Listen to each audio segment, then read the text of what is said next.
नमस्कार दोस्तों, UPSC, CISF, AC, एलडीसीई के क्वेश्चन पेपर हम लोग डिस्कस कर रहे हैं। क्वेश्चन के साथ साथ पूरी एनालिसिस कर रहे हैं। सारे क्वेश्चन के बारे में मैं आपको बता रहा हूं। और अगर आपने गौर किया हो तो आप देख रहे हैं हिस्ट्री के सोर्सेज में खास करके एनसीईआरटी के बीच लाइन से क्वेश्चन उठाए जा रहे हैं। और कुछ क्वेश्चन पीवाईक्यूज भी हैं, जैसे सीडीएस का क्वेश्चन भी पूछा गया।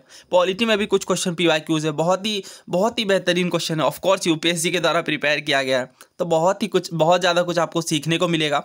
और ऐसा नहीं है ये क्वेश्चन इन्हीं एग्जाम्स में आते हैं, इस तरह के क्वेश्चन बहुत सारे एग्जाम्स में रिपीट होते हैं। तो बहुत ही ध्यान से आपको समझना है लेक्चर को। एक बात और मैं आपको बता दूं, वेरी इंपॉर्टेंट, अगर आप सीडीएस के लिए प्रिपेयर कर रहे हैं तो ये वीडियो आपको खुद के सीडीएस के प्रीवियस ईयर क्वेश्चन से ज़्यादा इंपॉर्टेंट होगी। ये वीडियो ही नहीं, मतलब क्वेश्चन सीआईएसएफ का क्वेश्चन, सीआईएसएफ में जो पूछे गए क्वेश्चंस वो आपके लिए ज़्यादा इंपॉर्टेंट हो गए। क्योंकि जनरली मैंने ऑब्जर्व किया है कि खुद के क्वेश्चन पेपर के मुकाबले अदर क्वेश्चन पेपर जो यूपीएससी के द्वारा लिए जाते हैं उससे ज़्यादा क्वेश्चंस रिपीट होने की, उसके ज़्यादा कॉन्सेप्ट रिपीट होने की संभावना होती है।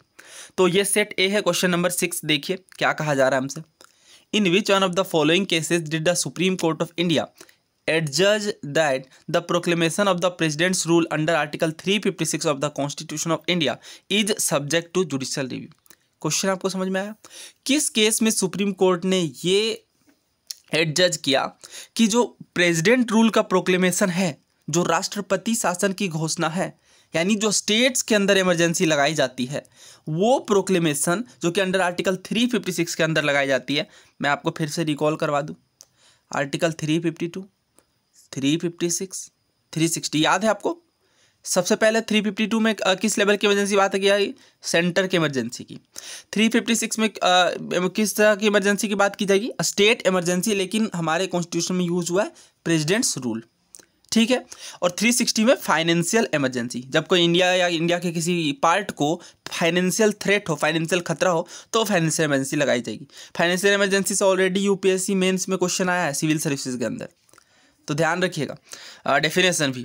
ओके, तो अब हमसे पूछा गया है कि जो सब्जेक्ट टू जुडिशियल रिव्यू हो, यानी इसके पीछे का रीजन। देखिए, हमेशा आपको कॉन्टेक्स्ट समझना है कि क्वेश्चन किस कॉन्टेक्स्ट में पूछा गया। इस क्वेश्चन का कॉन्टेक्स्ट क्या है?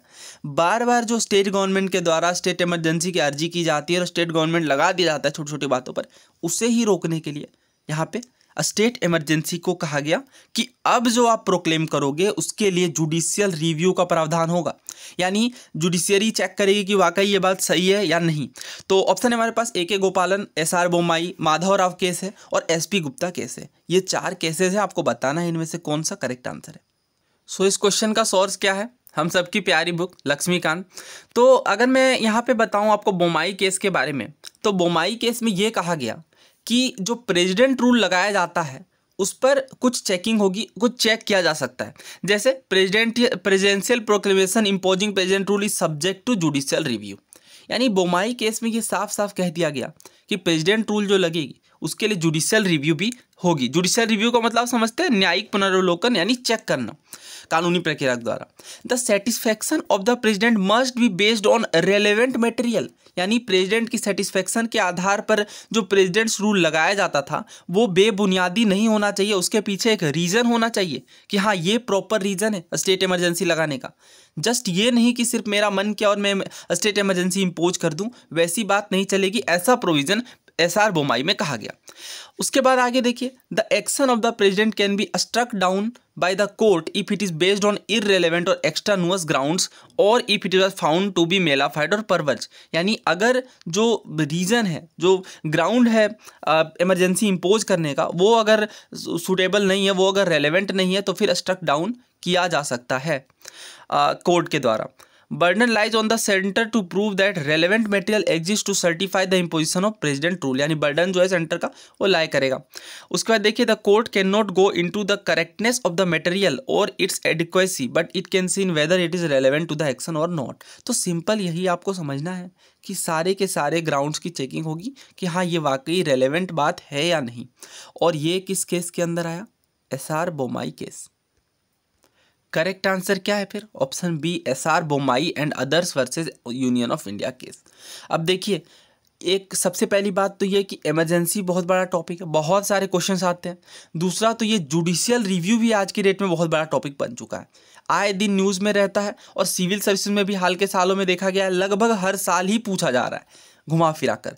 ठीक है, तो जुडिशियल रिव्यू अगर आप कमेंट बॉक्स में लिखेंगे और तो मैं जुडिशियल रिव्यू पर बहुत ही जल्दी वीडियो लेकर के आऊँगा। बहुत सारे यूपीएससी के आई थिंक करीबन 30 से ज़्यादा सवाल डिफरेंट एग्जाम्स के यूपीएससी के पूछे गए जुडिशियल रिव्यू पर, और वो सारे एक साथ कवर कर लेंगे। तो फिलहाल इतना ही इस क्वेश्चन के लिए करते हैं। ऑप्शन बी यहाँ पे करेक्ट आंसर है।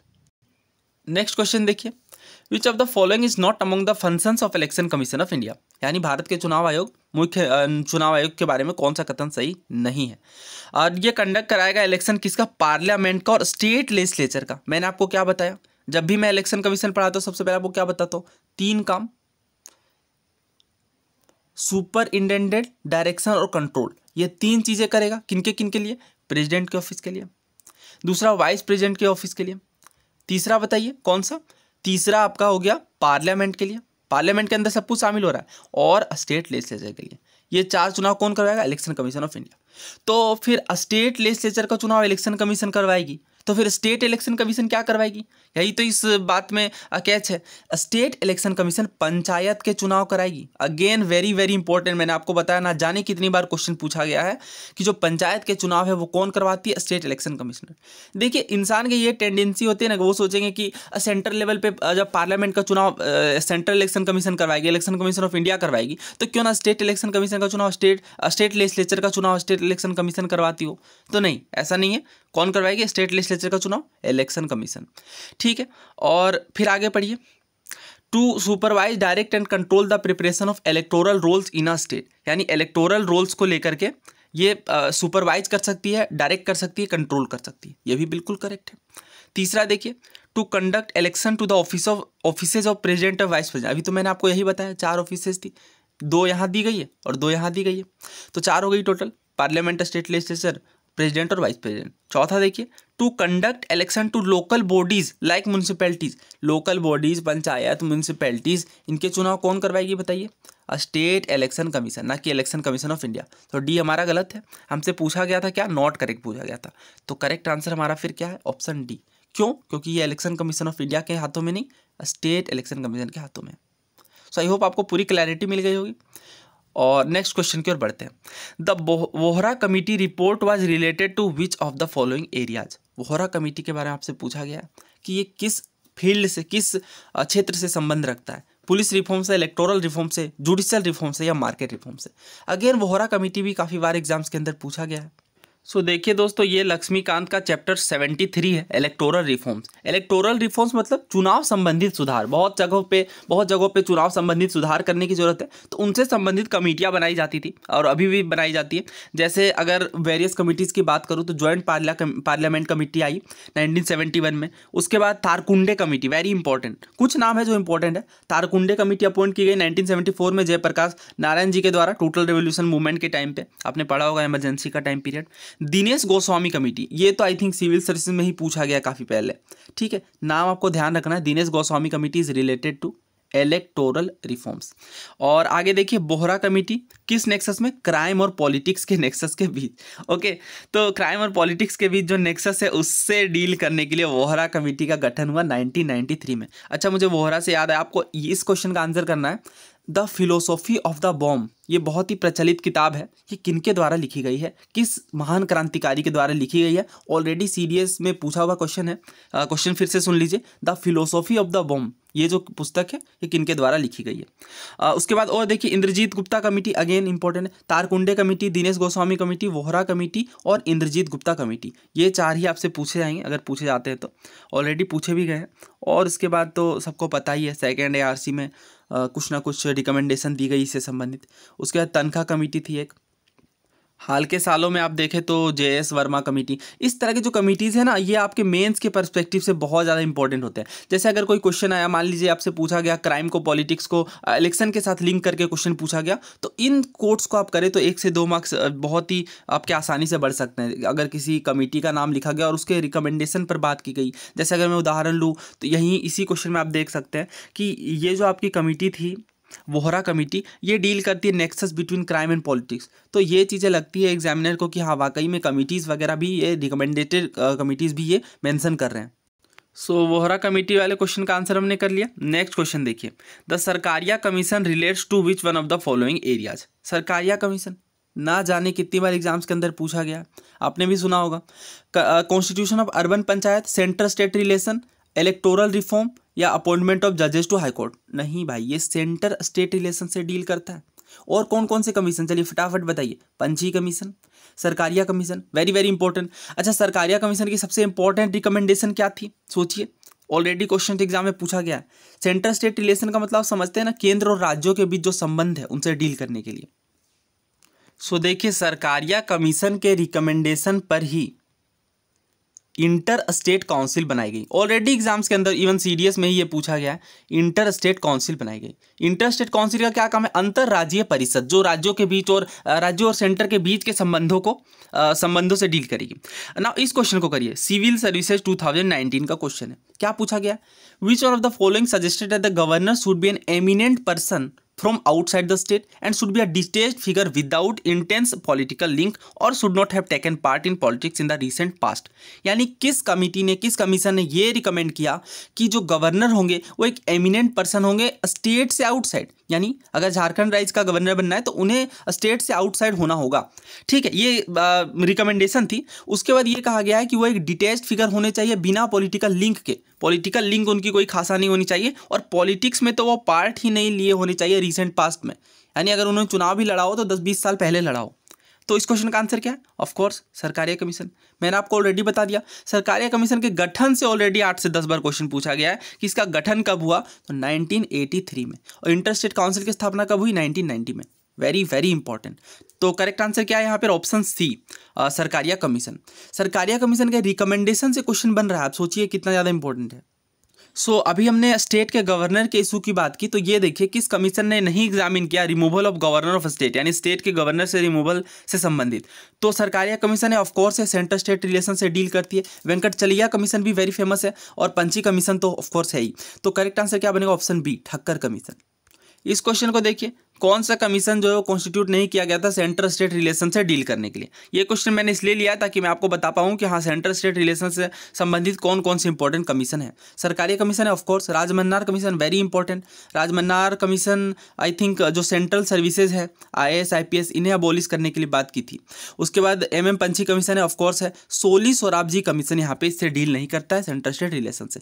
तो आप देख रहे हैं कि ये जो चीज़ मैं आपको बता रहा हूँ कि हाँ, एक चीज़ आप जब समझ रहे हैं तो बहुत सारे एग्जाम्स के अंदर ये पूछे जाते हैं। और ऑलरेडी अगर मैं सेंटर स्टेट रिलेशन की बात करूं तो वो ऑलरेडी बहुत बार एग्जाम्स में पूछा गया।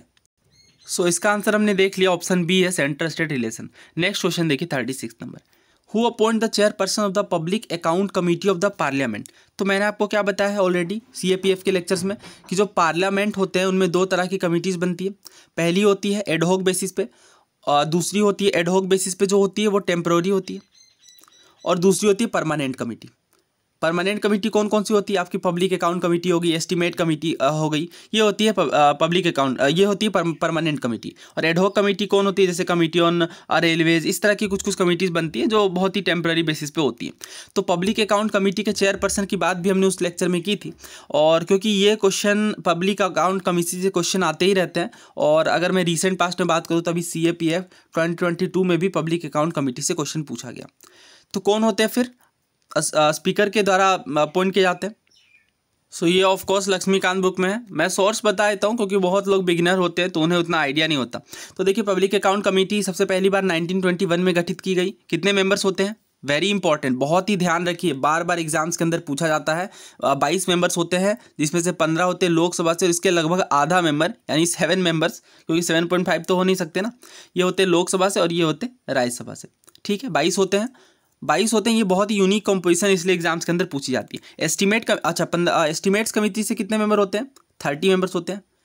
राज्यसभा से होते हैं क्या, नहीं, लोकसभा से। वेरी इंपॉर्टेंट, एस्टीमेट कमेटी से लोकसभा से सारे मेंबर होते हैं, बहुत बार एग्जाम्स के अंदर पूछा गया है। जो बातें मैं बता रहा हूँ वो ऑलरेडी PYQs हैं। The member are elected by the parliament every year from amongst its member according to the principle of proportional representation by means of single transferable vote. यानी ये जो मेंबर्स होंगे पब्लिक अकाउंट कमेटी के, इनको किनके द्वारा appoint किया जाएगा, पार्लियामेंट के द्वारा। हर साल, ये वर्ड पे फोकस करिए, हर साल अपॉइंट किया जाएगा उन्हीं मेंबर्स में से चुन के, और मेथड क्या होगा, प्रोपोर्शनल रिप्रेजेंटेशन मेथड। ठीक है, thus all parties get due representation, यानी इसमें इस कमेटी में हर पार्टी को रिप्रेजेंटेशन मिलेगी, जो कि एक बहुत ही अच्छी बात है। एक बात बहुत ही ध्यान रखने वाली है, a minister can not be elected as a member of the committee. यानी अगर कोई मंत्री है तो उन्हें पब्लिक अकाउंट कमेटी का सदस्य नहीं बनाया जा सकता। ऑफ कोर्स वो मिनिस्टर है तो फिर वो कमेटी में उतने अच्छे से हैंडल नहीं कर पाएंगे, मे बी ये रीजन रही हो।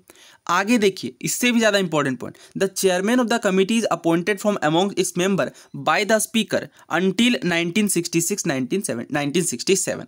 यानी 1966 से पहले जो चेयरमैन होते, किसके चेयरमैन भाई? पब्लिक अकाउंट कमेटी के।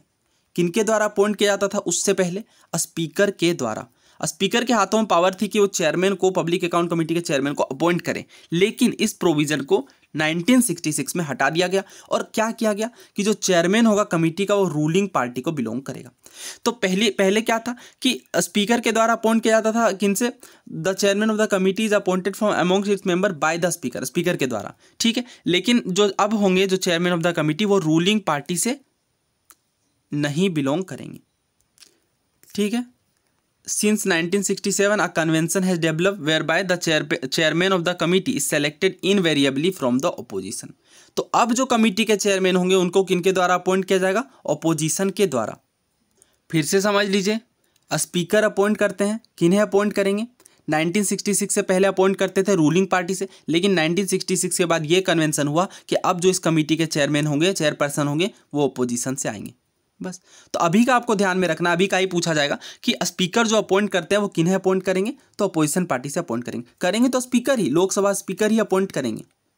हमसे तो यहाँ पे पूछा ही नहीं गया कि किस पार्टी के होंगे, रूलिंग पार्टी के या अपोजिशन पार्टी के, तो हम सिंपली इसका आंसर करेंगे ऑप्शन ए, स्पीकर, क्योंकि स्पीकर ही अपॉइंट करेंगे चेयरपर्सन को। अब ये चेयरपर्सन भी पूछा जाता है कि कहाँ से होते हैं, बट ये चूंकि कन्वेंशन है और कन्वेंशनल चीज़ें बहुत ज़्यादा यूपीएससी के द्वारा पूछी नहीं जाएंगी, क्योंकि जो कॉन्स्टिट्यूशन में है उसी पर स्ट्रिक्ट रह के ज़्यादा क्वेश्चन फ्रेम होते हैं, ठीक है। तो करेक्ट आंसर हमने देख लिया, लोकसभा स्पीकर। नेक्स्ट क्वेश्चन देखिए, my favourite question, separation of power का कॉन्सेप्ट पूछा गया है, किससे डील करता है? Supreme court, high court, district court, Lok Sabha, Rajya Sabha, या फिर स्टेट लेजिस्लेचर, लेजिस्लेटिव, एग्जीक्यूटिव या जुडिशरी, प्रेसिडेंट, प्राइम मिनिस्टर या जजेस। तो ये तो खैर इजी क्वेश्चन है। तो देखिए, एक बात जो मैंने आपको बताई थी जब मैंने CAPF 2022 का क्वेश्चन मैंने डिस्कस किया था, जिसमें आपसे पूछा गया था फेडरलिज्म के कॉन्सेप्ट के बारे में, और इंडियन फेडरलिज्म में सेपरेशन ऑफ पावर का एक मूल कॉन्सेप्ट नहीं देखने को मिलता है। हम लोग यहाँ पे अपॉइंट किया डिवीजन ऑफ पावर को, तो उसी के अंदर मैंने आपको बताया था कि ऑल्दो कुछ एलिमेंट्स देखने को मिलते हैं सेपरेशन ऑफ पावर के, जैसे DPSP में हमने देखा आर्टिकल 50 के अंदर, लेकिन ये प्रोविजन DPSP जो है वो हमें पता है कि DPSP इज़ नॉट एनफोर्सिएबल, ठीक है। तो इसका करेक्ट आंसर क्या है? Option C, legislature, executive and judiciary. आप उस क्वेश्चन पेपर को जरूर देखिए अगर आपने नहीं देखा है तो। CAPF में क्वेश्चन पूछा गया और उसकी मैंने ऑलरेडी एनालिसिस की, आपको सिर्फ चेक करना है CAPF 2022 पॉलिटी एनालिसिस। तो करेक्ट आंसर क्या है फिर? Option C, legislative, executive and judiciary. Next question देखिए 39 नंबर, which one of the following statements is not true in regard to national human right commission. यानी नेशनल ह्यूमन राइट कमीशन संबंधित कौन सी बात सही नहीं है? ये सो मोटो एक्शन कर सकती है। सो मोटो का मतलब होता है कि खुद से ही इंक्वायर कर सकती है किसी बात को, किसी पिटीशन को लेके।